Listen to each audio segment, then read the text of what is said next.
მასწავლებლის სასერტიფიკაციო გამოცდები ფიზიკაში 2024 წელი ამოცანა ნომერი 16.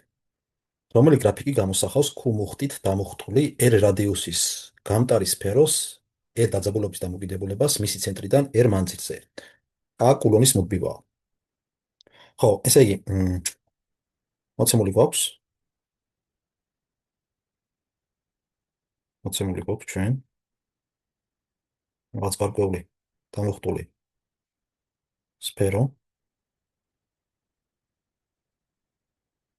ეს რადიუსი არის დაუშვათ. R. ხო, არა, R დიდი. ეს რადიუსი არის R დიდი. პირობის თანახმად რადიუსი არის R, მუხტი არის Q, ხოლო K კულონის მუდმივაა. კულონის ელექტროსტატიკური მუდმივა. ახლა, როდესაც ჩვენ ვსაუბრობთ გამტარი სფეროს ელექტრულ ველზე, ჩვენ თუ განვიხილავთ ელექტრულ ველს ამ სფეროს შიგნით ნებისმიერ წერტილში, ანუ თუ ჩვენ განვიხილავთ, რომ R ნაკლები არის R დიდზე, აქედან ყველგან, სადაც R ნაკლები არის R დიდზე, ანუ რადიუსზე, დაძაბულობა ტოლია 0-ის. ხოლო იმ შემთხვევაში თუ R მეტია ან ტოლი სფეროს რადიუსზე, ანუ სფეროს ზედაპირზე განვიხილოთ ველს ან მის გარეთ, ეს ჩანაწერი მაგას გვეუბნება, აქედან ელექტრული ველი გამოითვლება შემდეგის სახით: KQ შეფარდებული R კვადრატთან. რომელი გრაფიკი იქნება? ჩვენ შემთხვევაში აქ თითოეულ შემთხვევაში გვაქვს დაძაბულობის ველის რადიუსზე R-ზე დამოკიდებულება. ну, რადგანაც ერთ შეფარდება R-ის გარეთ, აი, აქ გვაქვს თითოეულ შემთხვევაში R.